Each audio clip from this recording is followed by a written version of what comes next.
Hello YouTube, my name's Marie. Today we are going to talk about the first 6 episodes in the currently airing Netflix original K-drama Crash Landing on You. So our female lead in Crash Landing on You is the daughter of a very wealthy conglomerate and a businesswoman in her own right who gets swept up in a very powerful storm while paragliding and wakes up in North Korea. There she falls quite literally into the arms of our male lead, who is a very handsome captain, and he then hides and protects her from his superiors and helps to plan her escape back home to Seoul. I hadn't seen any promotional material for Crash Landing on You, and then I saw the trailer that plays on Netflix. The trailer has a very specific tone that doesn't match with the actual show. So going into episode 1, I was expecting this high stakes, gritty and dark, emotional romance. I was ready for it. Like, I was even thinking, like, should I get my box of tissues out? Like, I was ready for my heart to be like ripped out and stomped on, and not only with the romance, but the depiction of the North Korea. Like, I was just expecting a lot, and it's really not that kind of show. Starting to get a little bit annoyed actually by how fluffy everything is. Like, its setting of North Korea, I feel like should be taken a bit more seriously, so I was kind of getting like, should I keep watching this? This is really what I want. And I decided that in order for me to actually enjoy the show, I had to recategorize it in my brain.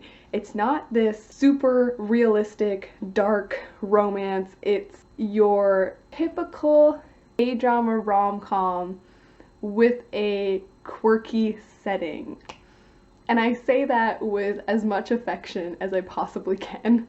There are a few darker moments, and I think as the show progresses, we might move a little bit more in that direction. There is one character, I can't remember his name, but people have said like, oh, the rat works in surveillance, and I thought the small amount of screen time that we get with this character is so powerful because it's showing the emotional strain on him that he goes through as he listens and takes notes on his neighbors and the people he knows, and he has to then report to his superiors about his community members, and like you see him break down at a couple moments while listening in on conversations, and I thought that was just so powerful.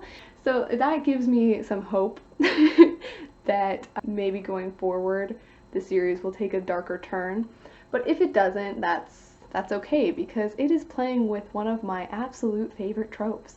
A guard or spy or protector turned lover with the person that they're like guarding or spying or protecting, and I love it. The lead's chemistry is just so strong.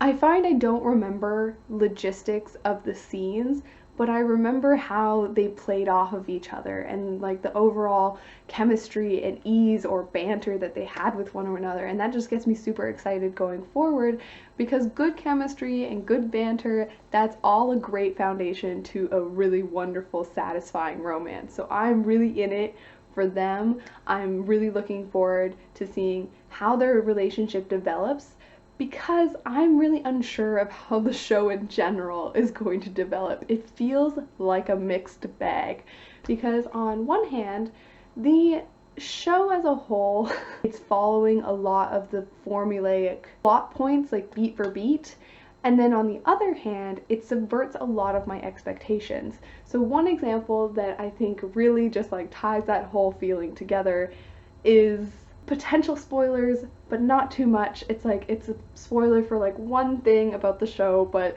bear with me. Our female lead is hiding from a spontaneous house search. If the show were to follow kind of the K-drama formula, we know that the male lead will swoop in at the very last minute, basically save her, divert attention from her hiding place, and everything will be roses and sunshine and unicorn poop. But that's not what happens in this show. They actually find her it starts to become a problem, and then he swoops in and they like find a cover story on the fly sort of thing. So like I was surprised when they found her, and I really liked that development because it's not the easy way out.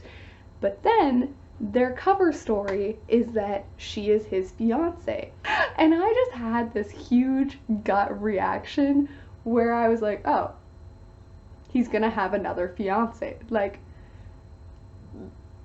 that just made total sense to me, that to add more drama, because the writers obviously don't want to take too much drama and heartbreak from the actual setting of North Korea, so they're drawing on a lot of like soap opera drama. Okay, if he's gonna claim that she's his fiance, he's gonna have a real fiance, and whoop-de-doo, he actually had a real fiance. So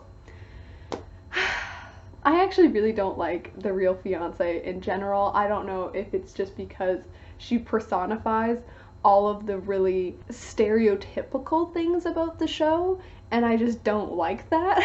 Now, some of the other characters, let's talk quick about his unit. And I found our female lead and the chemistry, not only with the male lead, but the entire unit of guys, to be really charming and quite believable, because not all of them are happy about her to begin with, and then at the end of these 6 episodes you can see they've built a rapport, they've maybe even gone so far as friendship, and they're just like, they're a nice unit.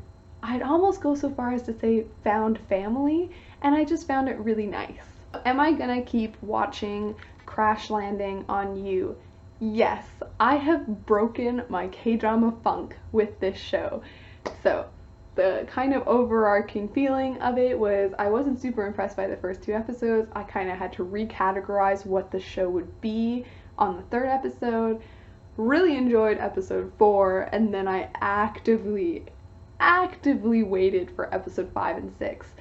It's again a lighter, fluffier take on the premise, but I'm really enjoying it, and I really want to see where it goes, because I can't predict it. I can predict certain small elements of the plot, but overall I have no idea how things are gonna pan out.